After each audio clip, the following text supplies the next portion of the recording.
नमस्कार दोस्तों।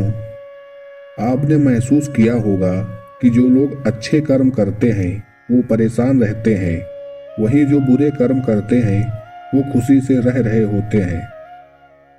अच्छे कर्म करने वाले परेशान होते हैं कि आखिर उन्हें इतनी परीक्षा क्यों देनी पड़ रही है,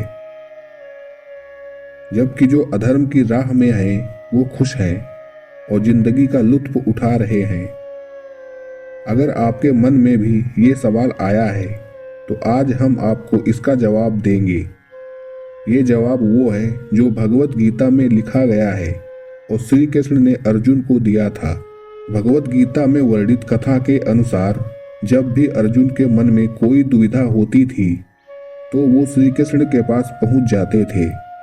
एक बार की बात है, अर्जुन भगवान श्री कृष्ण के समीप आकर कहा कि वो दुविधा में है और इसका जवाब वो श्री कृष्ण से चाहते हैं।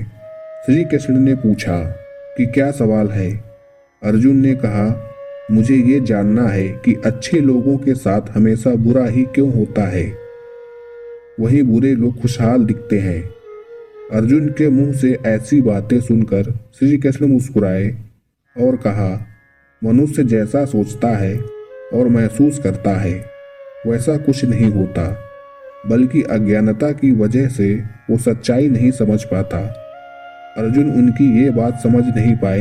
इसके बाद श्री कृष्ण ने क्या कहा वो जानते हैं। दोस्तों, आगे बढ़ने से पहले अगर आप इस चैनल पर नए हैं तो चैनल को सब्सक्राइब कर लें और वीडियो को लाइक करना ना भूलें। श्री कृष्ण ने अर्जुन से कहा, पार्थ, मैं तुम्हें एक कथा सुनाता हूँ। उसे सुनकर तुम समझ जाओगे कि हर प्राणी को उसके कर्म के हिसाब से ही फल मिलता है। प्रकृति हर किसी को अपनी राह चुनने का मौका देती है। अब वो मनुष्य की इच्छा पर निर्भर करता है कि उसे धर्म की राह चुननी है या अधर्म की। कथा शुरू करते हुए श्री कृष्ण ने कहा, एक नगर में दो पुरुष रहा करते थे। एक पुरुष व्यापारी था जिसके जीवन में धर्म की बहुत महत्ता थी। वो पूजा पाठ में यकीन रखता था। वो हर रोज मंदिर जाता था और दान धर्म भी करता था और हर रोज भगवान की पूजा करता था। वहीं दूसरा पुरुष बिल्कुल विपरीत था। वो हर रोज मंदिर तो जाता था लेकिन पूजा करने नहीं, बल्कि मंदिर के बाहर से जूते चप्पल चुराने। उसे दान और धर्म से कोई लेना देना नहीं था। समय बीतता गया और एक दिन बहुत जोर की बारिश हो रही थी। इस वजह से मंदिर में पुजारी के अलावा कोई नहीं था।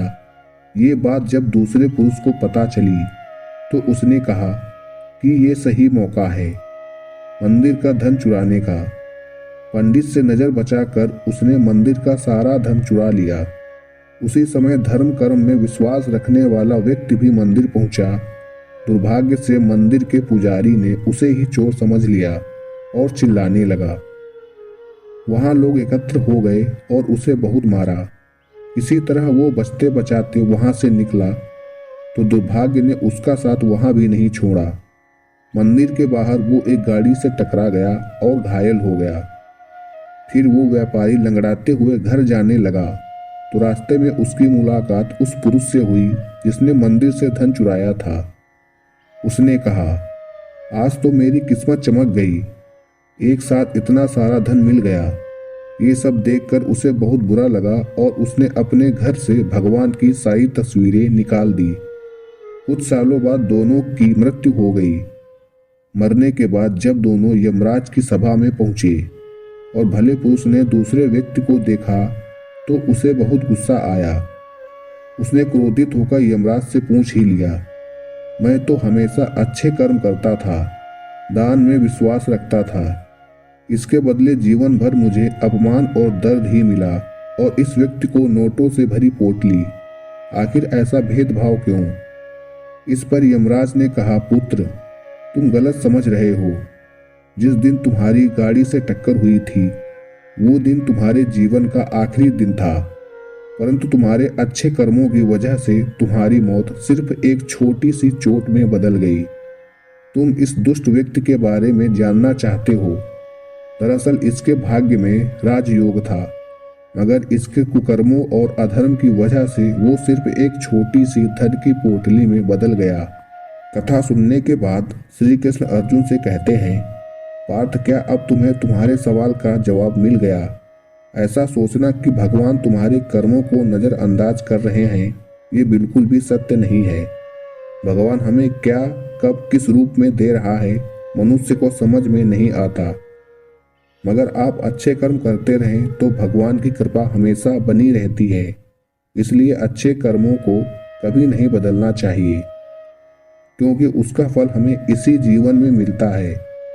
इसलिए मनुष्य का फर्ज है कि वो हमेशा अच्छे कर्म करते रहे, क्योंकि श्री कृष्ण ने गीता में भी बताया है कि किसी के द्वारा किया गया कर्म बेकार नहीं जाता, चाहे वो अच्छा हो या बुरा।